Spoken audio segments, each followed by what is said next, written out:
And now tonight on studio, we have our political analyst, Kim Hela, and of course, our other political analyst, Tsepo Khadima. Ladies and gentlemen, welcome to ANN7. Thank you. So now tell me, what do you make of the meeting, in the KZN PEC? And it seems to have, had with, that they seem to have had with the presidential hopeful Zweli Mkhize. Do you see a realignment rather of slates on the cards here? Well, I think any talks of unity amidst the possible turmoil that we're seeing in this build-up to the election should be welcomed.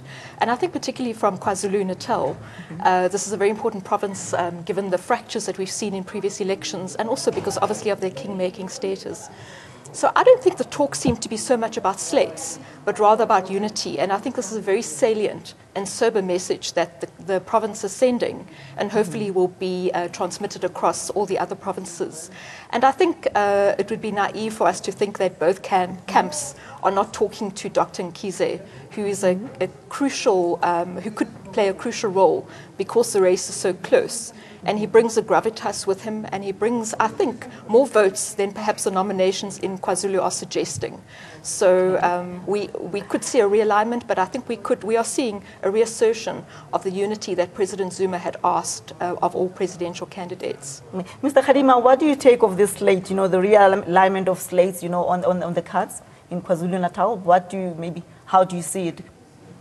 No, we've seen two things. First, we've seen that Dr. Zweli Mkhize, as the TG, seems to have garnered substantial nominations from the province of KwaZulu-Natal, which I think has got the largest membership of the ANC in the country in terms of the provinces.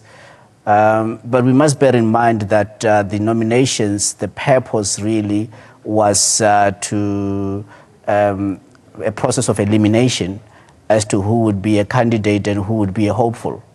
As I mentioned last week, we now know that there are only two candidates for the for the position of president. And those two candidates, certainly it is in their interest, together with the team that they are working with, to ensure that they reach out to the other 5 hopefuls who didn't make it. So Dr. Zweli Mkhize with 45 branches. Now, KZN is a special case, as would be in Mpumalanga, where you find that if there's 45 branches, the key question that I think everybody's interested in is how many delegates are in those 45 branches. And most certainly, those delegates that are in those 45 branches would want to hear what his view is. And this is no different from what they do in the United States in terms of the primaries, to be able to get a ticket from the party, either the Democratic Party or the Republican Party. So in this case, we've got 2 candidates really that seemingly have a ticket now to be able to campaign for president. And that's it's important. So I'm not expecting this to be the last. But it will be interesting to see that in the next few days, 5-6 days, what the other hopefuls, will Dr. Mkhize now come out and say, with the primaries out of the way in terms of the nominations, and with us now seeing where the direction is, this is who I therefore believe is best suited of the 2 candidates to be able to lead the ANC as president. And not only Dr. Zweli Mkhize, but I believe the others as well. They now have an obligation and a duty to say, yes, we had raised our hand up and we respect the democratic processes that have unfolded. We are therefore now believing that this is that candidate or the other, because now everyone, they have to nail their colors to the mast. They can't be sailing in these waters incognito anymore. On the phone line again, we also have our political analyst, there is Butsang Mwila. Butsang, welcome to ANN7. Now tell me, Butsang, is the NDZ camp, do you think that the NDZ camp is actually eyeing Mkhize's support? Good evening, Palesa. Good evening to your fellow panelists and the ANN7 viewers. I think this is a critical moment for the ANC conference election candidates. This is a moment whereby every or any camp will have to go and approach all other candidates who did not make it through the nominations of the branches. And I don't think the NDZ campaign officers, officials are doing anything wrong in approaching one of them, one of the leading figures in the African National Congress, who had, as Tsepo had mentioned, 45 branches of ANC in KwaZulu-Natal can mean a huge number.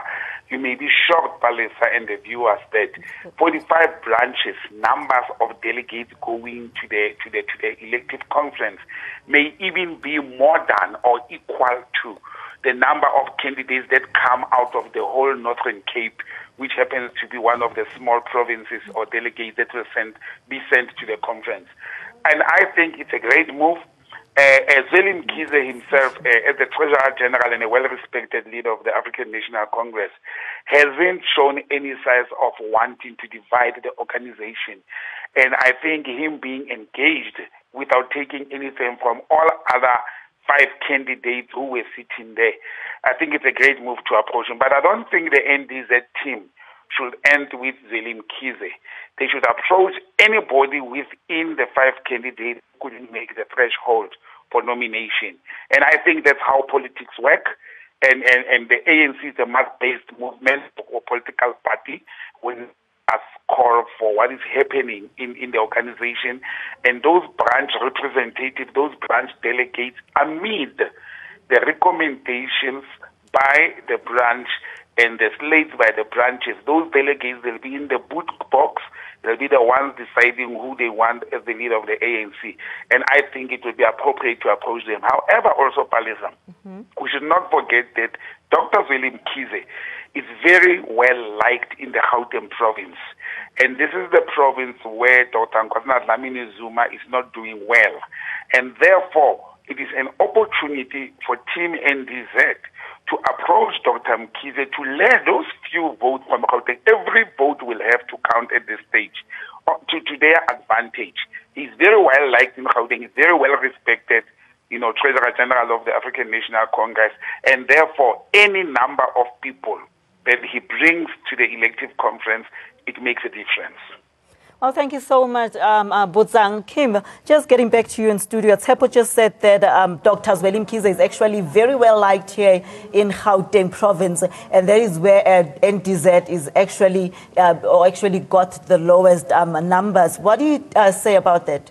I think he would be an asset and a treasure, using a pun, for either of the candidates at the moment, because I think he appeals to a broad spectrum of stakeholder groups within the ANC beyond. So I think he lends a great credibility to either candidate, far more so, I think, than any of the other presidential candidates. And he's run a very clean campaign. I think him more than anyone else has spoken genuinely to the theme of unity. So to have him on your side, I think, will be very advantageous for either candidate at the moment. So I think he's a prized person to have. I think the question needs to be asked, what does he want out of this? Yeah. And I think the race almost for the president is perhaps closed. But a floor nomination is still possible, and perhaps it opens the way for him for the deputy presidential role. Okay. And if not that, perhaps he's negotiating. We never know what he's negotiating for. He could be even negotiating for a very prestigious cabinet post. But he is also well liked in the KZN as well, as much as NDZ's numbers are actually high in KZN. But I know that Zweli Mkhize's in Gauteng and in all the other provinces is also getting support as well. Yes, right? And I think that 45... I actually think he's more popular than that would suggest, both in the provinces, I said earlier, and beyond. And because he hasn't emerged as a presidential candidate, doesn't take away from his popularity for another key position. Of course. Now, Tsepo, tell me now, both Zikalala, right, and Zweli Mkhize have also admitted to going to a meeting, but not the content. How can this KZN, as a province, be crucial to unity?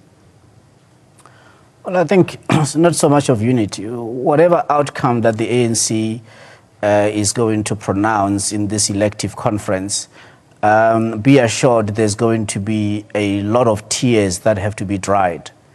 And it's going to take great skill, capacity, and experience to be able to bring these warring factions together.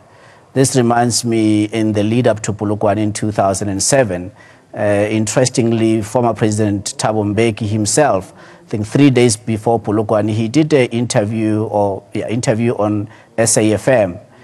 And at the time, he appealed that the various delegates going to conference need not hold so fast to their positions that even after the outcome of the elective conference, they continue to hold to those positions, because that will unfortunately bring an end to the ANC. Unfortunately, he appears not to have followed his own advice, because we know that COPE then was formed after he had lost. So what is required now is of the two candidates at least to, I think, publicly make a commitment that they will work with the other party, because that will be the first step towards ensuring that perhaps unity mantra might have a chance to come into actual effect following the elective conference in a few days from now. But from what I'm seeing now, I think they are holding each to their position. It's a very close race. Certainly doesn't surprise us that Dr. Zweli Mkhize has been approached, and I believe that the CR17 camp will also be approaching him so that he can pronounce himself.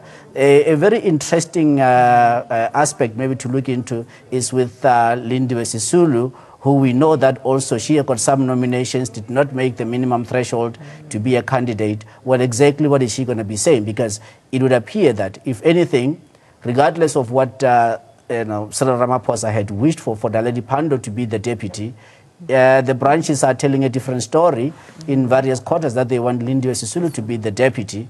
And what will she now say? Will she accept the nomination to be deputy president and go against Didi Mabuza? And again, there is a question of unity. So to what extent are you preaching unity?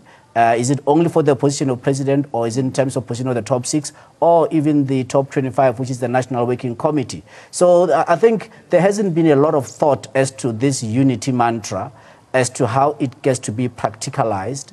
And the others, I think they don't really have much currency in this election. But the two that have currency is Lindiwe Sisulu as well as Dr. Zweli Mkhize.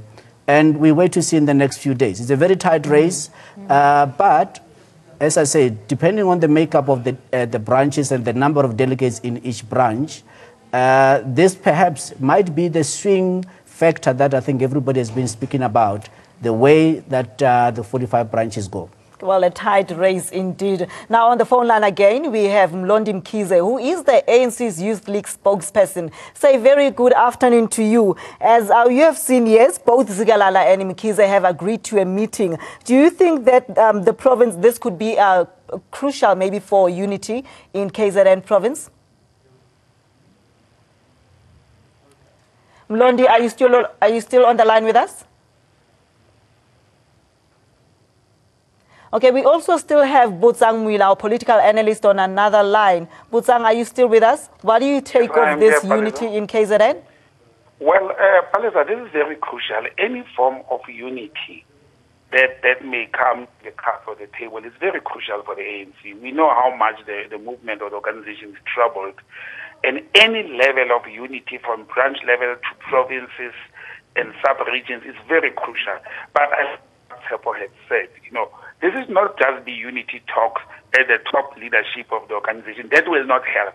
You need leaders who have following, who can sit around the table to say for their political party or for their organization. And that's what you need. It's not only about KwaZulu-Natal. I fully concur with Tsepo when he says the next step, it will be for the NDZ team or for the CR17 team to focus on approaching Lindiwe Sisulu, because after Dr. Zweli Mkhize, she was the next person with the most votes or nominations.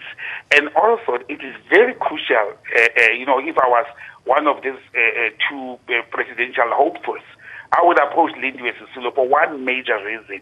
She is being seen as a unifier of the troubled Eastern Cape province.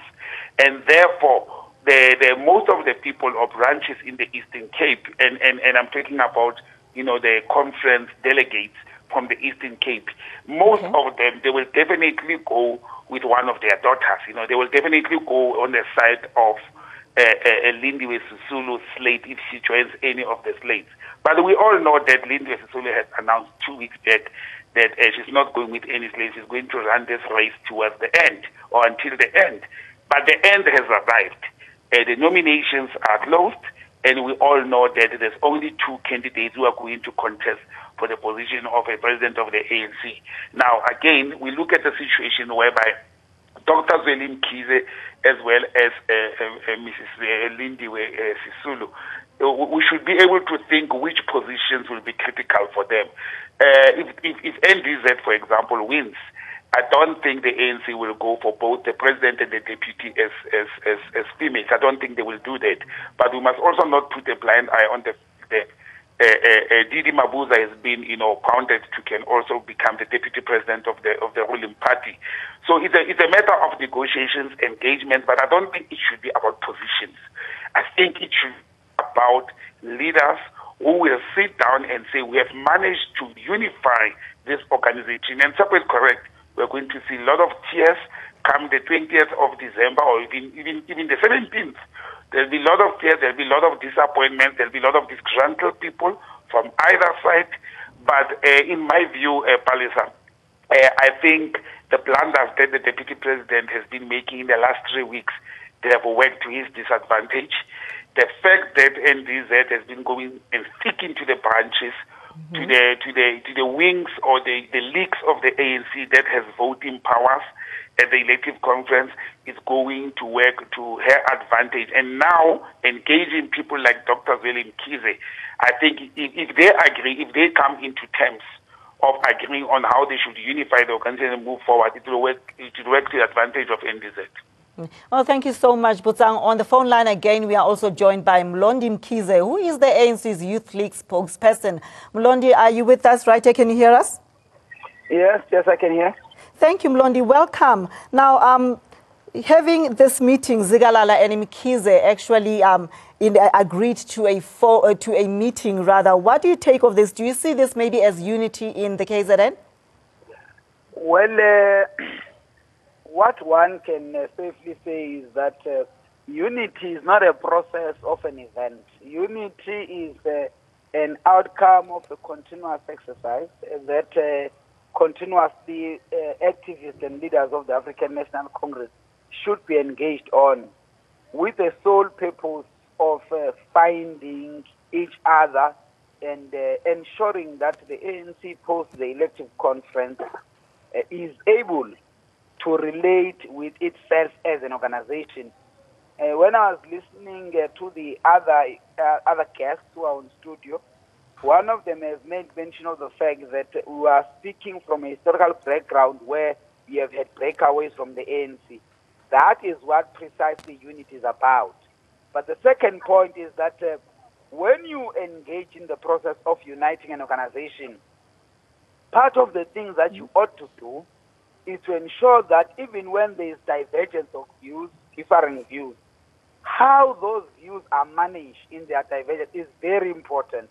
Even differing views, by the way, can be managed properly so that we avert a situation where people develop an attitude. Because as the Youth League, safely speaking, we can say that what we have observed in the Congress movement is that the kind of attitude and postures that leadership will develop against each other is premised and based on the fact that at the time we're differing, how was this or that leader able to relate, respond to me without me getting insults, without me getting offended?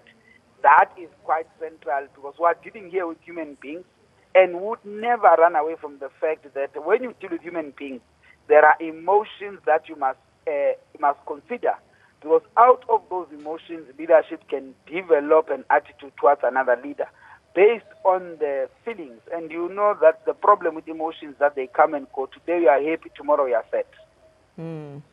Well, thank you so much, Mlondi. We will be keeping our viewers updated on the matter. Now, back to you in studio. My question is, where do we see Lindiwe Sisulu in this? You know, she has also been getting a whole lot of support, but then now she's still a presidential hopeful. Where do you see Lindiwe in this, Akim? I think she's possibly more likely to align herself with the Cyril Ramaphosa camp.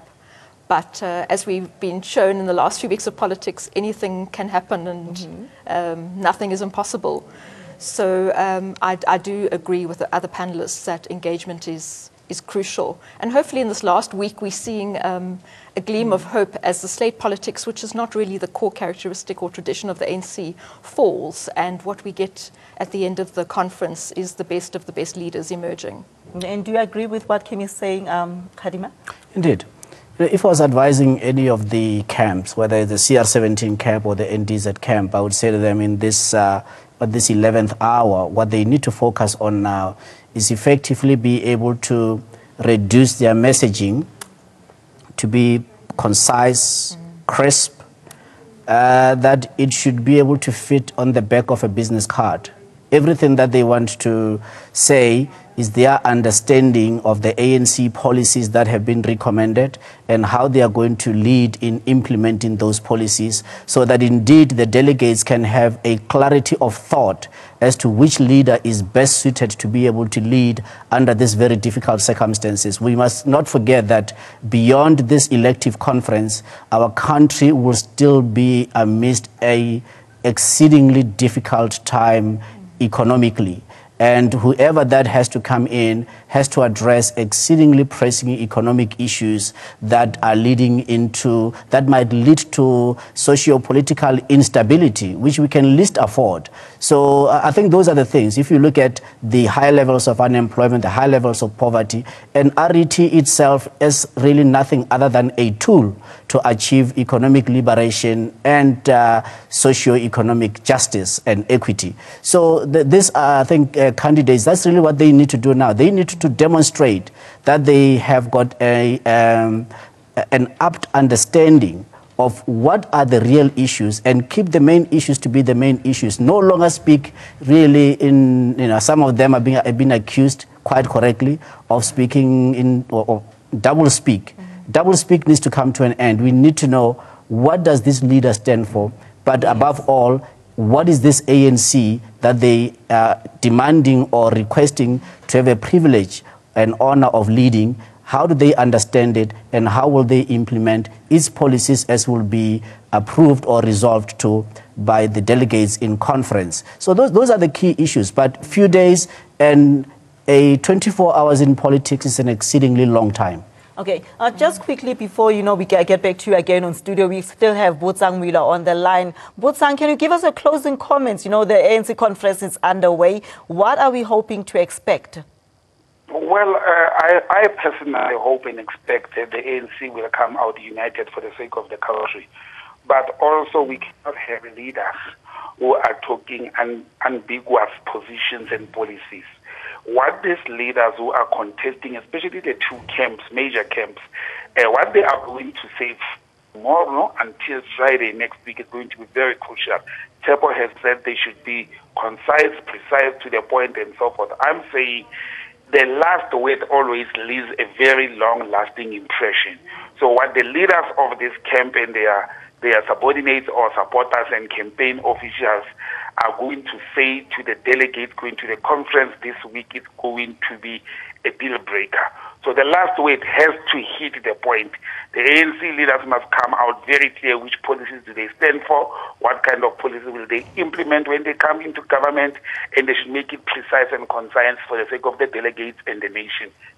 Oh, thank you so much, Botsang. We will definitely be keeping our viewers updated on the matter. Now, just on your closing comments, Kim, what do you say? This is indeed a crucial week for both the South Africans and, of course, the ANC. What are you hoping, will come out of the conference? Well, I'm actually hoping that we have as much space as possible to discuss policies, because I think that's taken an unnecessary backseat in the build-up to this election. And I've said before, I hope it's not going to be a casualty of this conference, because that is what's going to take South Africa for progressive policies, especially regarding the economy. And Mr. Khadima, your closing comment, the ANC has always been preaching unity, RET, but then now we have come to the end of this crucial week, just before the conference. So what would your closing comment be? What do you expect, what the outcome of the conference should be? Well, I'm hoping that effectively we can move away from the politics of style to the politics of content and principle. Okay. And I'm also interested, I'm sure that the youth of South Africa is also very much, interested in this matter. What do you think, where is the youth standing in this, about the conference, and who will they probably vote for? Well, the youth would be represented in the youth structure and within delegates across the province. But I think you raise a point, and the youth, I think perhaps within the ANC haven't fought hard enough for a candidate that is very young, and hopefully we'll see that emerging across the NEC structures. And somebody on Twitter also said that it is time that now these, old cadres must actually move out and give space for the young, and for the youth. What do you say about that? I like what Mbalula said. He said, listen, I'm still too young. Why would I be rushing? And sometimes we should have people entering politics that really have had, they have learned from the University of Life, and they have learned through the hard knocks from the University of Life, that they have spent time. Because sometimes age is not always an advantage. Obama was one of the youngest presidents, and we know some of the horrific decisions that he made. And it makes me think twice, and people live longer now. Well, thank you so much. That was thank you, Kim, for coming to the studio, and of course our political analyst, Tepo Khadima. Mkhize, yes, that's what we all had for you today on Prime Time. I am Palesa Muchuminyane. Stay tuned to ANN7 for more news and updates.